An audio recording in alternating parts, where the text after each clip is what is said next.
Hello, friends. Welcome to episode 31 of Hello, Friends. And yes, the view is a little bit different again. That's because I rearranged my furniture, and I was just tired of moving all my furniture around every week to record. So we took a picture of the Mr. Robot that you guys see on the other wall here, and we're using it as a virtual background. So the quality might drop a little bit. We might be like going in and out here, but it's just way easier for me to not do that. So selfishly, this is how we're gonna kind of wrap up the show. For these remaining, I'll try not to cover it too much for these remaining 14 episodes, I believe. So with that being said, guys, welcome to the season 3 finale, and what a damn finale to cap off what a damn season.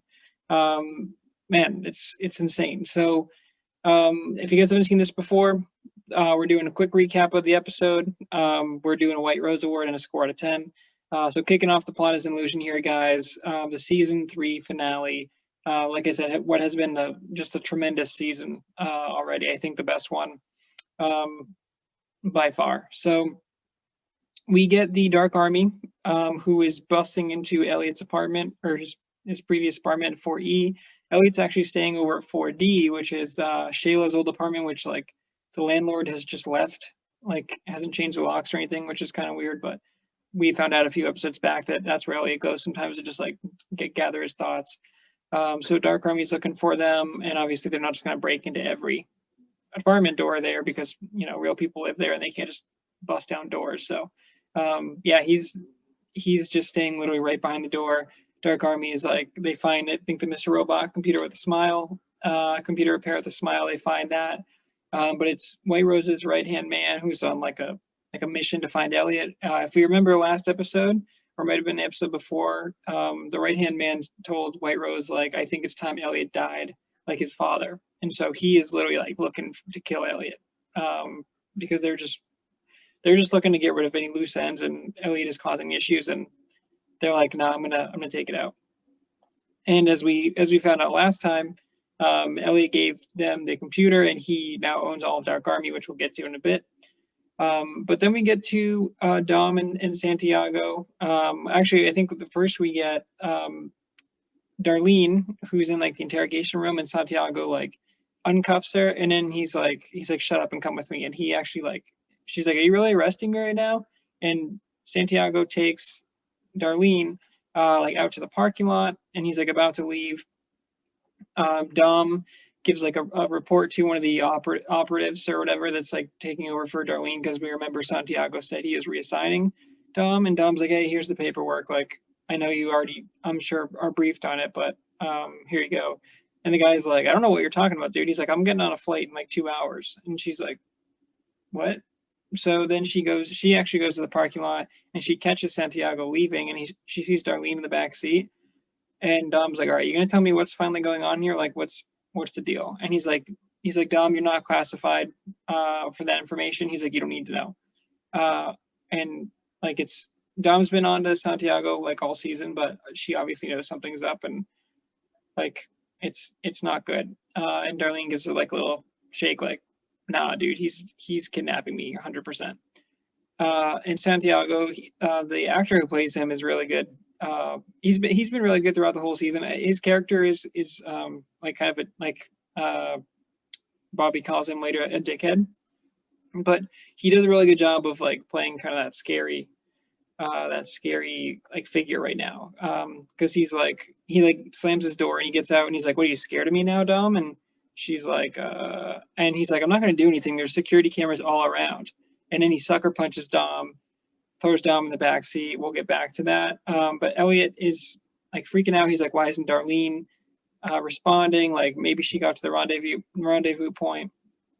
Obviously, he doesn't know that the FBI has Darlene, or Santiago has Darlene and now Dom at this point. So Elliot's like, I need to talk to Mr. Robot. They haven't talked like most all season. Like they've been apart pretty much. That's been the struggle really the whole season. So Elliot actually buys a ticket to the Ferris wheel because he's trying to figure out how to get Mr. Robot's attention. It's really great because they go back to when they first met on the Ferris wheel. And that shot still scares the shit out of me every time. When it's like Mr. Robot, and then in the background it's like the other cart comes like rushing at them, and it always goes above, but I always think it's going to hit them. But basically, this is a cool scene because Elliot and Mr. Robot say, like, there's as much of a part of me in you as there is of you and me. Like, they're like, we are one. And, this goes back to like the chess episode, where they were trying to beat each other in chess, and they're like, it doesn't matter, we're never going to win because it's always a stalemate. They are the same person. And it's like, I think they're kind of realizing that, like, to get out of this mess or to move forward, like, they need to work together like they were in the previous 2 seasons. So there's been a rift between Elliot and Mr. Robot this year, but this season I should say. But now they're kind of coming back together because they realize that Elliot's freaking out about Darlene. He's like, dude, Darlene's gonna die. He's like, I need to save Darlene. We need to find her. Like, let's get this shit done. And it's cool because they want to work with each other, but they don't quite trust each other yet. And Mr. Robot, he's still trying to help Elliot. He's still got the plan, and we'll kind of get back to that in a bit. But then we do see Dom, who wakes up because obviously she got knocked out when she's in the back seat. Her hands are tied. And then that's where all of her suspicions are confirmed, where she's like, you son of a bitch. She's like, you were behind everything. She's like, the Dark Army attack. She's like, the China, like, she's like, everything. She says, like, we've been punching ourselves in the face because of you. She's like, I can't believe that, like, all of this is because of you. And, Dom had the suspicion for weeks and weeks and weeks, if not months. And she finally is like, I knew I was right. Like, she was like, I can't believe that you screwed us over. Santiago tries telling them, like, you don't know what the Dark Army has over me. Like, I'm a good guy. And she's like, don't try and play saint. She's like, dude, no, like, that's not going to work. She mentions, like, Cisco was Santiago as well. And then, like, Darlene is like, it's crazy because it's now Darlene and Dom, and they're kind of almost teaming up there. But they go out to, like, we get the aerial shot again, and they go out to meet Dark Army. But Elliot and Mr. Robot are in Santiago's apartment because Mr. Robot does tell him, like, because Elliot's like, I need you to tell me what you know. And so they're like, oh, the FBI has a mole. Like, Mr. Robot's like, I know that for a fact. And so he's like, oh, that's the cocksucker. And they go to Santiago's apartment, and they're like, oh, why don't you try getting on his computer? And Elliot's like, I already did that remotely. He's like, and so, like, whatever we're looking for evidence, like, it's going to be physical. And that's when Irving shows up, Bobby Cannavale's character. And, like, man, he's so good in this episode. Like, he's so good always, but he really has, like, that mix of, like, comedy and like calmness, but also, like, some brutality, which we see in a bit. So he shows up and he's like, hey, he's like, just so you know, he's like, we can do this easy way, the hard way. He's like, I suggest you come with me. So they all go to the same location. So they are going to the barn, which is, like, at a remote location. So Dom and Darlene and Santiago are going there, and they're going to meet up with Elliot and Mr. Robot and Irving. And then we also find out that, of course, Leon is there. And I think that's everybody. So basically they go in the barn, and Elliot's, like, excited to see Darlene, but he's like, are you okay? And they're like, don't touch her. Like, they're waiting for someone else to come. But, Santiago starts, like, coming to Irving, and he's like, I'm cleaning up your fucking mess. And he's like, I got to do this. And Irving's like, okay. He's like, that's how you're going to talk to me? He's like, I know how to fix this. He's like, don't worry. So he's like, all right, miss, come with me. And it's Irving and Dom and then Santiago. And there's, like, a great side shot of them where it's, like, Santiago, Dom, and then, Irving, and then Dom, and then Santiago. And it's, like, Dom's trying to, like, she knows she's likely going to die, and she's trying to save her life. She's like, this guy's getting sloppy. He's a liability. She's like, there's security footage now of him knocking me out for kidnapping. Like, this guy's no good to you anymore. And Santiago's like, shut up, Dom. And Irving's like, you know what? He's like, just stop talking. But we don't know. We think Irving's still going to kill Dom at this point. So they go out there, and he's like, look, he's like, you need to flip, and we can use you, basically. And Dom's like, I'm never gonna flip. she's like, fuck you. I'm like, I'd rather die. But she's still scared, you know. She's definitely like afraid. And there's a great scene where Irving like takes off his jacket, and then he's like rolling up his sleeves, and he's got a tank on, and he's like, all right. He throws his watch down, and the axe that Tyrell Wellick used to get ripped, it's still in the log there, and he takes it out. And Santiago's like, Dom, this isn't worth it. Wait. He's like, just tell him you're gonna flip. And it's kind of, that line was kind of dumb, because I'm like, dude, if you're saying that in front of Irving, he's not gonna believe you, even if you do say you would flip. So it's stupid. But Dom is like, no, I'm not flipping. She's fiercely loyal to the FBI, and she's like, I would rather die. So Irving's like, all right. And he's like, all right, look up at the sky, honey. She's like, take a deep breath. And we're like, man, it's so dramatic and intense. And then Irving just cocks back.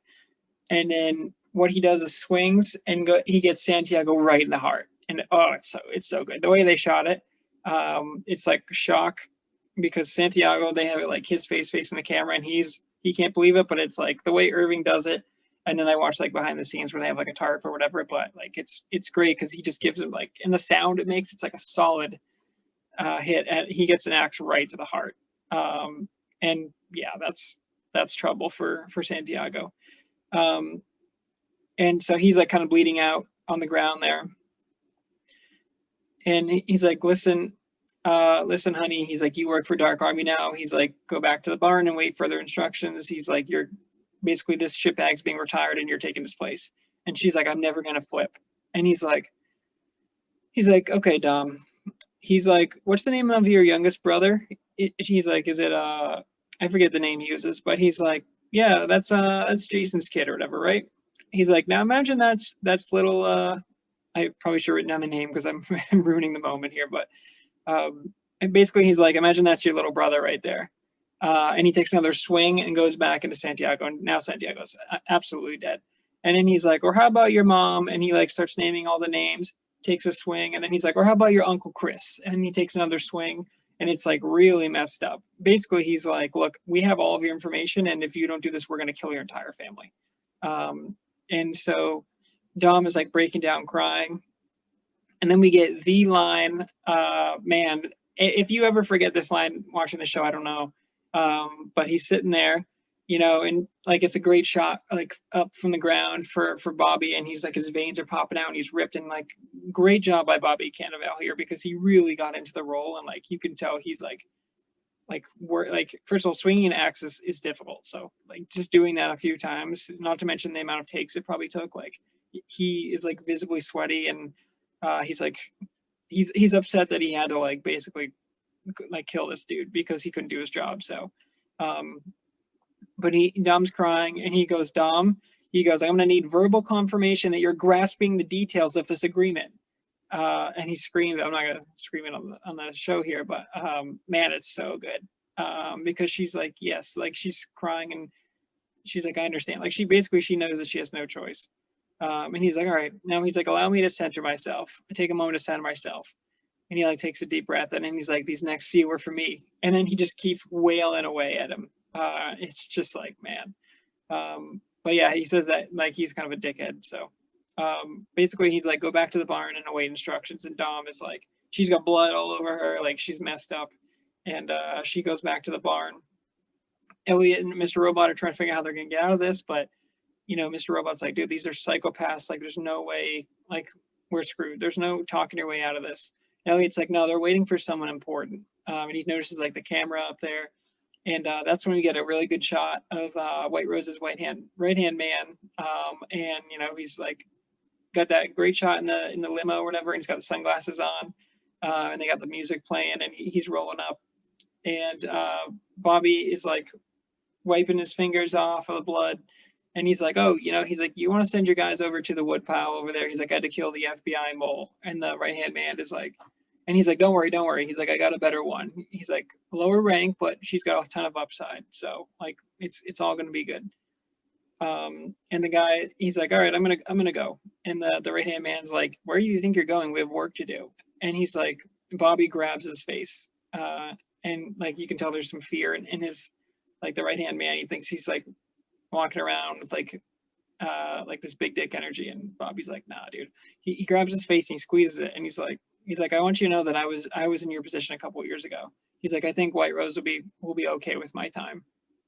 He's like, I'm gonna go do the sabbatical that I've been talking about, finishing my book, and like maybe go on a tropical island. And he's like, oh, nice doing business with you. And he like walks away, and he's just always the coolest customer. But as we saw, like, you know, he is a vicious killer. He is a Dark Army agent for sure. Like, you know, he's a smooth talker and he's funny, and he's like you think he's a normal dude. And he is to some extent, but you can tell just how like psychologically messed up Irving is, because he can murder someone and take pleasure in it, and then just act like nothing else is happening. So yeah, a few screws loose for Irving for sure. But the right-hand man goes in the barn. You know, Elliot's saying like, hey, like, I don't know what you want, but he's like, I own all of our Dark Army. He's like, because he's like, oh, stage 3. He's like, stage 3 is bullshit. You should know that. And he's like, oh, I'm glad we're being honest. And then Elliot's like, okay, so also I own all of you guys. When you guys took my computer, like I hacked you, and now I own everything. I know all the stuff that's going on. And right-hand man is like, oh, I thought we were going to be honest. And he's like, oh, really, dude? He's like, 2 days ago, you paid the South African president off or whatever.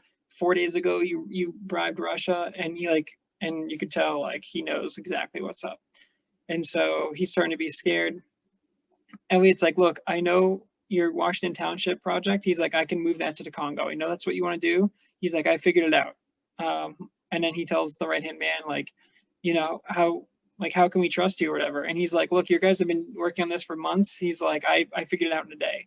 He's like, I am better. Because he's like, what makes you, he tells Elliot, like, what makes you better? You're just one hacker. What do you think makes you better than an army of everyone just like you? He's like, because I am better, dude. He's like, I am better. And there's this crazy scene where like Leon's chilling there and he's got a gun, and then like, but they're ready to kill Darlene. And he's like, all right, we're gonna kill Darlene, then we're gonna kill you. And he's like, don't hurt Darlene. He's like, if you do, I'm leaking everything. Like everything is gonna go out. And they're like, we can survive a leak, but you can't survive a bullet to the head. And I'm like, this is true, but it's like, can you survive a leak? Because there's literally like like he said, every single thing that Dark Army's ever done is gonna go out there. So like, some of the stuff is not going to get overlooked. It's going to get bad. But it's really, really intense because the music is playing and there's things going on. And at the same time this is happening, Angela is staying at Philip Price's like mansion, and there's an amazing scene. She's like on all white, and Philip goes out there, and they're like sitting on the like a stone step or stone bench, I should say. And you know, she's saying like, you know, it's my fault, like White Rose used me, and she's trying to figure out why. And Philip Price is telling her like, you know, White Rose's plan, it's all delusional. He's like, it's not going to work. It's not possible. He's like, you know that it's just bent on like an obsessive denial of reality. And she's like Angela like can't believe it.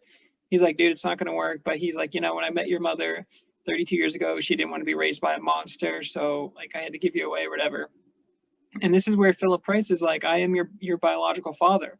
And it's like, whoa, dude.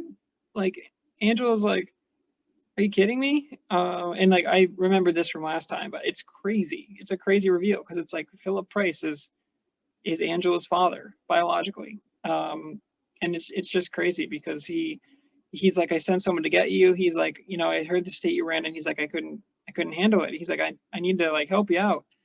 And Angela's like, why did White Rose like use me? Like, what's the point? Or like, why did stage 2 happen?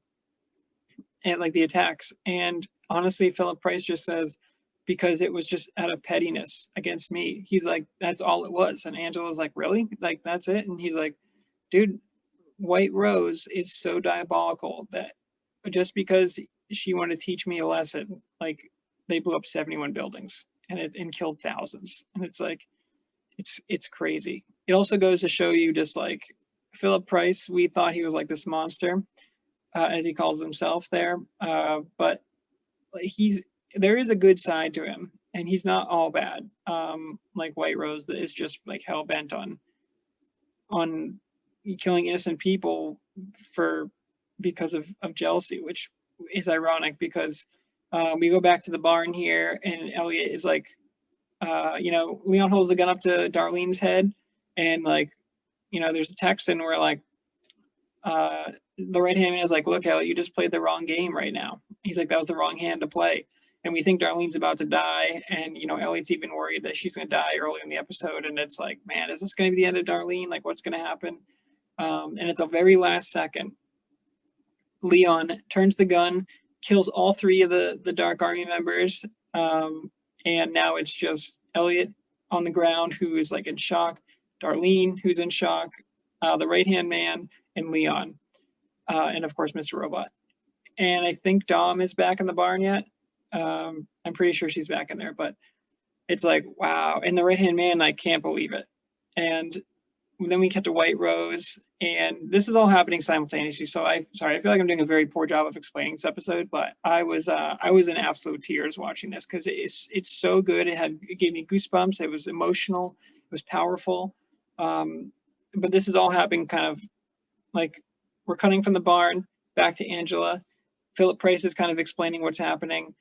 Dom obviously figured out there's trauma that's going on there, but Elliot there's so much happening at once. But White Rose is in like a tub and like on like a tablet looking at it via Zoom, the camera.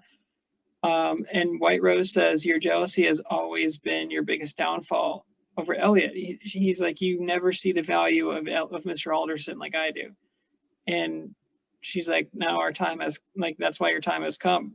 And she's like, and she says in another language, she says, I love you, and I'll see you in another life or whatever. And it's so sad, because it's like, man, this guy who thought he was king shit, in the blink of an eye, White Rose is so loyal to Elliot that even her right-hand man, she's like, it's time to go. And so he turns the gun on himself and kills himself. And it's like, man, Elliot and Dom and Darlene and Mr. Robot got out of there alive, and it's insane. But yeah, I was a wreck, dude. It was absolutely beautiful the way the music is going, and just the information you're getting, and it was all just amazing. So we go back to the car. Dom does say, like, Darlene's trying to talk to her, and Dom's like, I want you to know that you are a terrible person. She's like, don't convince yourself otherwise. She's like, you have taken everything from me. Because Dom knows that she has no choice now. She can't go back and work for the FBI as normal, because she's like, even if they go and try to arrest Dark Army, arrest Irving, her family's going to die. And, she doesn't want to make that sacrifice. So she's like, I've lost everything. And she knows that she just has to be like an FBI mole now, and she doesn't want to do that. And what is she going to do? It's either that or her family dies. So it's like, it's brutal, because it's so sad to see that Dom, like, Darlene has cost Dom everything in a way, because Dom was just doing her job, and then she got caught up, and now she's a Dark Army mole. So it's insane.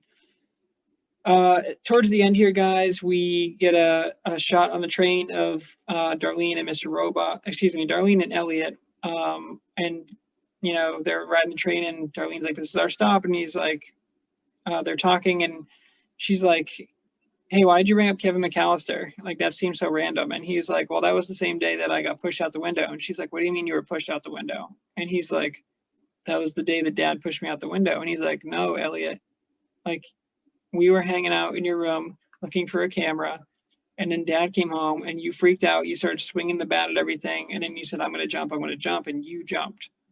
And it's like, I think we knew this already. Or I just remembered it from the first watch, but I mean, this is the first time that Elliot's like, I don't remember any of that. And she's like, that's okay. I'm here to remember for you. But man, it's crazy. It's so sad, but it's like a realization for Elliot where it's like, oh, I jumped. Like, he's trying to blame his dad this whole time. And that kind of mends their relationship, because this is the first scene, I think, of the season where we see Mr. Robot sit down on the train across from Elliot. And he's like, I'm going to ride this train a little bit longer. He's like, I want you to get off the next stop with me. And then he tells him, like, I want a way to undo the 5-9 hack. He's like, I jumped. Like, he realizes, he's like, it wasn't your fault. And Mr. Robot's like, look, whatever happens after this, he's like, I want us to be a team. But this is when Mr. Robot tells him, like, look, on the night of the hack, because they find out Romero had like a way to undo the hack, but it turns out that like he's not the one who exported it. So then we find out Mr. Robot reveals to him, he goes, look, on the night of the hack, I was the one who exported it. He's like, I exported it to our box at home. He's like, I burned it to a CD. He's like, it's in one of those pictures. And he tells, and the music's playing, it's M83's intro, which is, M83 is so good. They play a huge role in the show too. But like Elliot, it's a montage of Elliot going home. He's walking home, and Mr. Robot, man, the cinematography is so good. Like in this one, I couldn't believe it. Sorry, Elliot gets home. Again, I feel like I'm really doing a shitty job this week, but this is where we're at. Elliot gets home. He goes on the computer. It's nice because he sees all these old pictures of young Elliot and Mr. Robot, and they're like playing with toys, and they dress up Back to the Future, and all really cool stuff, kind of nods to previous episodes too. And Elliot finds I think it's the Back to the Future one actually, that it's a picture, because Mr. Robot's like, you'll know the one. And he finds the code in there, and he's like, that is going to have all the code to undo the 5-9 hack. And he's like, if you find that, he's like, that's everything you need, and you can undo 5-9. And Elliot goes and he gets all the code, and he can't believe it. He's like, this is how we're going to undo 5-9. And he pulls up the email to the recovery center, or the recovery team for eCorp, who's obviously been trying to decrypt this data, and Elliot just did all of it in 2 seconds, finally, with the information that Mr. Robot had. And he's like, wow, I can undo 5-9. He's like this never happened. And he presses enter as the credits roll. I kind of wish that they didn't show him press enter here. I was hoping that they would like kind of like he was hovering over it and it would cut to black. So I'm a little disappointed that Sam like let us know at the end of season 3. Now I know the wait would have been excruciating, but I mean, him hitting send there is like, oh, he sent it, like he undid the hack, and which awesome. But it's like, I wish there was a little more suspense there. So that's like my one nitpick. We do get then a post-credit scene where Darlene is walking home with like a stripper, and you know, they're talking about how the world's all messed up, and Darlene's like, I don't know, I think that we're gonna be able to get to the eCorp's gonna get their data back. She's like, I just have a hunch. And she's like, well, what is that gonna do? That's just gonna put my $80,000 student loan back. And like, she's like, no, that's not gonna work. But it's funny because she tells Darlene, like, why don't you do some research before you just start theorizing what's going to happen? And Darlene's like smiling and shit. But Darlene gets home. There's a funny bit where she's like, yo, is your brother looking to have a good time? He's like, yeah, he needs to get laid, but it's not going to happen. But she walks away. She's like, oh, the essays are coming back there. And there's like a shot of a car that like almost hits them and then like slowly watches them. But we don't know who's in that car. But the car pulls up, 4 guys get out, and it's like the music playing behind them. It's a slow pan up, and she's like, can I help you with something? And he says, like, even the Cosmos can't help me or something. And you're like, oh, dude. And Fernando Vera is back. He says, I'm just a traveler. It's finally come home or some shit. And at the time, I remember watching this live being like, who is that? Because I didn't remember Vera, obviously, because I just wasn't paying attention that much, and it had been a couple years. So I was like, I don't know who that is. And then I like Googled it, and it was like, Vera's back. And I was like, I don't, the guy from season 1. But obviously, like, knowing what's happening in season 4, I'm super, super excited for this. So Vera is a big time player, and he's back in the game. We'll get more into that next season, but yeah, that's the end of season 3. All right, guys, for a White Rose Award, for this one, it's Bobby Cannavale, dude. It's Irving. I mean, the acting was great throughout the episode, as it is for most episodes of Mr. Robot. But man, we're gonna need verbal confirmation is like the scene, like one of the best scenes in the series, I think. And he's just always good. There's not a bad scene with him in the show. I am a huge Bobby Cannavale guy. I think he's great in almost every role he does. But yeah, Irving is just, it's such a unique character, and we knew he was dangerous beforehand, but we didn't know how brutal he was, how vicious, and how bloodthirsty he was until this episode, where not only does he kill Santiago, and he does say he's a dickhead, so he didn't really like him anyway, but he said he kills him and then swipes him and then tells Dom why she can't say no. And then he says, I'm going to use these for me. And then keeps swiping him. So he's taking pleasure in killing him, which is obviously shows you like he's a little deranged. So, but yeah, Bobby, excellent. It's his episode really, and in an episode where we saw some shocking twists and turns and big character moments and big reveals, it shows you how good of an actor he is, that he stood out that much as much as he did in that scene. It's just unforgettable. And like as soon as this episode started, I was like, oh, is this the scene? This is the episode? I was like, I knew it was coming up and I didn't remember what episode it was, but man, it's so good. For a score, guys, it's a 10 out of 10. It's a perfect one.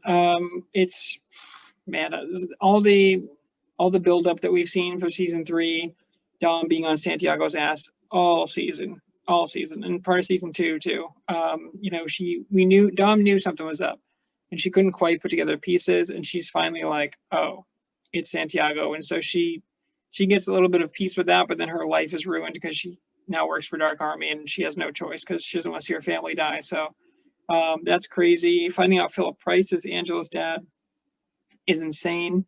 You know, Mr. Robot and Elliot working together again. So there's just so many big pieces. Santiago's death, obviously, that was huge. And the right-hand man. So now it's like, it's just White Rose, and it just shows you how crazy she is and what she apparently loved him. She says, I love you. And then whether she told him to kill himself or whether he killed himself because he just knew defeat. I mean, she knew the consequences, and it's crazy. But she says, like, I'll see another life. And that's White Rose's whole thing, is that she thinks that there's multiple realities and her project is going to, you know, open up different universes. And it's insane, but it's the sound, the action, the writing, the acting. It's 10 out of 10 across the board. All right, guys. Well, that's it for another episode of Hello Friends. That's episode 31. So I'm going to need verbal confirmation that you guys are watching this, and we'll see you next week for the season 4 opener. That's the final season. So I get to put this Blu-ray away, tuck it away, and we got 13 more episodes to go until we are sadly done with this. But that's still a few more months, guys. So thank you guys so much for joining me. Hopefully this new setup isn't too bad, but again, like I said, just way easier for me furniture wise. So I appreciate you guys checking out the content. Like, comment, subscribe. Check out the other project on the other content on Project Potter if I could speak. But yeah, until next time, guys. Goodbye, friend.